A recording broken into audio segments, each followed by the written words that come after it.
La loi fédérale sur les objectifs en matière de protection du climat, sur l'innovation et sur le renforcement de la sécurité énergétique est aussi appelée loi pour la protection du climat. Mais de quoi s'agit-il exactement ? L'accord de Paris sur le climat de l'ONU prévoit de limiter à 1,5 degré le réchauffement mondial de la planète. La Suisse a signé cet accord, mais cet objectif n'a pas encore été ancré dans une loi. Par conséquent, la Suisse risque de manquer cet objectif de réduction des gaz à effet de serre, pourtant convenu avec l'ONU. C'est dans ce contexte-là que l'initiative pour les glaciers a été déposée en 2019. Cette initiative demande que la Suisse réduise ses émissions de gaz à effet de serre à zéro net d'ici 2050. Le Parlement a ensuite élaboré une loi qui reprend l'exigence centrale de l'initiative pour les glaciers, à savoir zéro émission nette, et la complète par des mesures concrètes. C'est justement sur cette loi que nous allons bientôt voter. Qu'y a-t-il exactement dans cette loi ? La loi pour la protection du climat stipule que la Suisse doit réduire ses émissions de gaz à effet de serre à zéro net d'ici 2050. Elle définit aussi des objectifs intermédiaires. L'administration fédérale, les administrations cantonales ainsi que les entreprises proches de la Confédération, comme les CFF ou la Poste, doivent montrer l'exemple. Celles-ci doivent réduire leurs émissions de gaz à effet de serre à zéro net d'ici 2040 déjà. Autre aspect important de cette loi, elle oblige la Confédération et les cantons à prendre des mesures ciblées pour s'adapter au changement climatique. La population doit être protégée des dangers liés au changement climatique, tels que les inondations, les sécheresses ou encore les glissements de terrain. Le chauffage est actuellement responsable du quart des émissions de gaz à effet de serre en Suisse.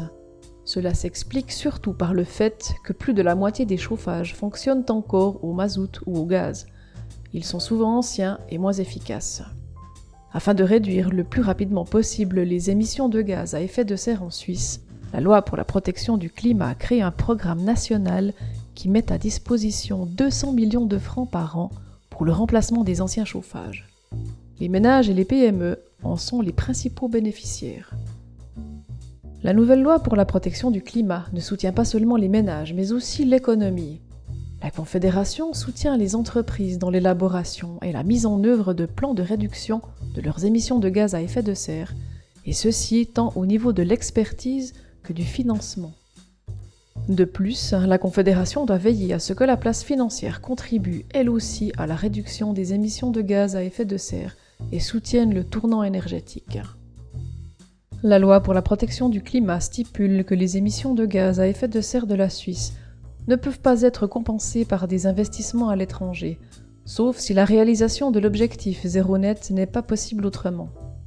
La plus grande partie des investissements doit donc être consacrée à des mesures prises en Suisse. Cela permet de créer et de garantir des emplois et de renforcer la place industrielle suisse. Le tournant énergétique pose des défis spécifiques aux régions de montagne et aux régions périphériques. C'est pourquoi la loi pour la protection du climat prévoit des aides supplémentaires pour ces régions. La loi fédérale sur les objectifs en matière de protection du climat, sur l'innovation et sur le renforcement de la sécurité énergétique est soutenue par une majorité politique issue de tous les partis. Les Verts, le PLR, le PS, le Centre, le PVL et le PEV se prononcent tous en faveur de cette loi élaborée comme un compromis. Résumons encore une fois les enjeux de la loi pour la protection du climat. Cette loi définit une stratégie claire pour une Suisse climatiquement neutre et en planifie des étapes intermédiaires. Grâce à des mesures telles que le programme de remplacement des chauffages, la loi pour la protection du climat lutte de manière directe et cohérente contre la crise énergétique. Augmenter l'efficacité énergétique permet de réduire notre consommation, mais aussi notre dépendance vis-à-vis des fournisseurs de pétrole et de gaz comme la Russie.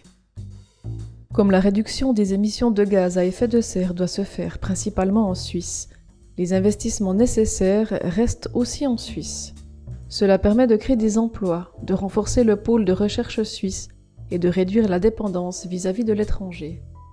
Grâce au soutien spécifique aux régions de montagne et aux régions périphériques, la Suisse tout entière profite du tournant énergétique. La cohésion entre ville et campagne en est renforcée. Et maintenant, partagez cette vidéo avec vos amis et votre entourage, afin que toutes et tous comprennent les enjeux de cette importante loi pour la protection du climat.